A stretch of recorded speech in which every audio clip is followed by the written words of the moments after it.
La ilaha illallah Muhammadun Rasulullah alaihi salatullah wa alihi. Bismillahirrahmanirrahim. Ini closing statementnya pertama ingin nyambung lagi dengan Pak Profesor Kamarudin. Sajak cinta ini kan seperti ini ceritanya. Saya itu banyak sekali syair-syair sufi. Ya, banyak sekali.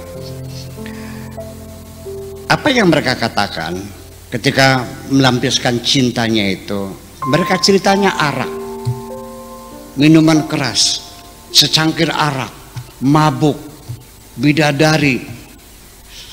Jadi imajinasi mereka itu sudah mungkin kalau diterjemahkan menjadi sulit, mereka orang nggak paham. Insya Allah nanti sajak saya ini insya Allah ke depan tidak akan cerita tentang arak dan mabuk ya. Cerita biasa yang normal saja lah gitu kira-kira. Kemudian untuk Pak siapa tadi yang terakhir tadi nanya tuh? Pak Jody Arya Wibowo. Pak Jody Arya Prabowo. Pak Jody ya. Ya. Ini begini. Awal dunia ma'rifatullah itu sebagai persyaratan dan beragama itu kita pertama ma'rifatullah. Perlu diwaspadai bahwa kalimat ma'rifatullah ini adalah lughatan, ya, secara bahasa umum sebagai kosakata dari arafa ma'rifah, bukan ma'rifatullah yang sudah menjadi terma baku yang sedang kita bahas tadi. Ma'rifat, hakikat, tarekat itu bukan. Ini artinya sekedar hanya kenal saja ya secara rasional dengan bukti-bukti permulaan saja yang kiranya bisa meyakinkan. Itu saja. Artinya seperti pelajaran-pelajaran akidatul awam untuk orang awam itu buktinya Tuhan itu adalah adanya langit dan bumi. Ya sudah selesai. Ketika seorang anak itu ma'rifatullahnya itu bisa membuktikan adanya langit dan adanya bumi, ya sudah selesai, saya percaya dan dia saya beragama, lalu baca syahadat selesai, orang muslim. Tetapi seperti dikatakan Pak Kamarudin tadi, orang yang percaya ada Tuhan dengan menggunakan logika tidak mungkin akan bisa menemukan Tuhan. Karena logika ini terbatas. Tuhan itu tak terbatas. Mana mungkin sesuatu yang terbatas itu bisa menangkap sesuatu yang tak terbatas. Itu demikian.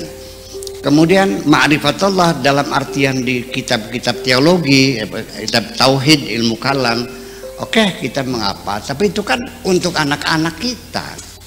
Ya Pak Profesor punya buktinya Tuhan ada, jangan dengan langit bumi dong, karena di situ juga pembuktian itu hanya sekedar bukti awal saja, rasionalnya rasional ya orang awam lah. Sebab bagaimanapun langit bumi sebagai bukti ada Tuhan. Nah dulu sebelum Tuhan membuat langit bumi, Tuhan ada enggak? Ada. Saya nanya, ketika belum ada langit, belum ada Tuhan, saya nanya, mana buktinya Tuhan ada? Itu kan titik lemah. Karena nggak ada buktinya, berarti Tuhan nggak ada. Di sini saya menyatakan bahwa keberadaan Tuhan tidak perlu dibuktikan. Itu dengan apapun.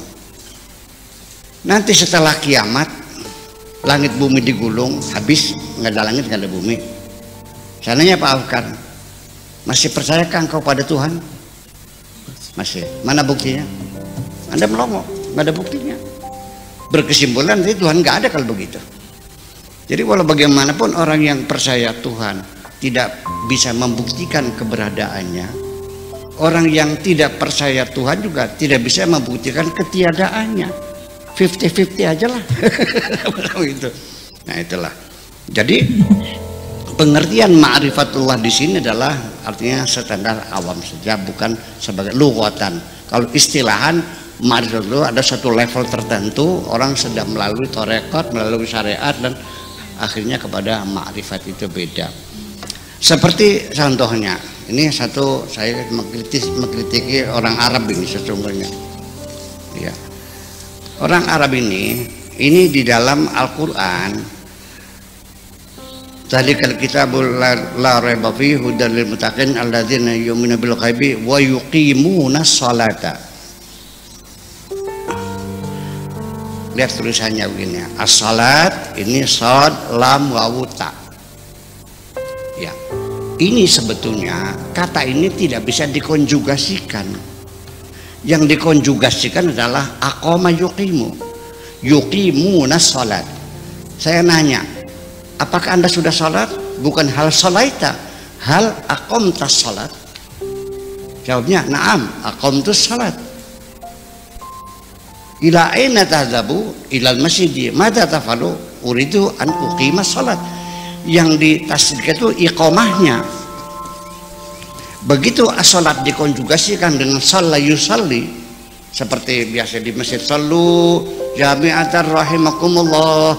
Kalau sallu masdarnya tasliyah, bukan salat. Itu makanya jadi kita memperlakukan dalam ilmu terminologi, kita masih memperlakukan kalimat itu. Ini sifatnya umum, ini secara terminologi ini sudah kalimat yang baku. Nah, seperti itu kiranya. Itu satu contoh beberapa kekeliruan yang dilakukan. Kemudian ketika kita ingin mendekatkan Tuhan, apa yang dekat apanya? Udah dekat sekali kok. Aqrabu ilaihi min hablil warid. Berapa lagi? Maka dekatnya dengan Tuhan itu bukan dekat jarak. Allah udah paling dekat sekali dan tidak ada yang lebih dekat dari Tuhan kok. Yang ada itu adalah mendekatkan rasa sesungguhnya. Jadi sesungguhnya Tuhan ada, Tuhan hadir, dan Tuhan berbicara kita setiap detik, setiap menit. Cuman kadang-kadang kita tidak bisa menangkapnya, diabaikan begitu saja. Saya ingin buktikan, ketika engkau akan melakukan suatu kejahatan, melacur, Allah berbicara ke dalam hatimu. Jangan, itu dosa. Tapi setan juga mengganggu, mumpung ada. Ini barang baru soalnya, cantik lagi, bisa nawar lagi. Iya, Allah juga berbicara. Ya sekarang sudah penyakit AIDS, jangan karena mampus lo mati kamu. Itu berbicara dan berdialog dalam diri kita sendiri. Sampai lutut kita bergetar, jantung berdebar. Ya kenapa? Nah ketika teguran-teguran Tuhan itu kau abaikan, terlalu sering mengabaikan, nanti akan dikatakan wa namuddum fi tughyanihim, ya aman, kamu akan dilepas, tidak akan ditegur lagi. Terima kasih.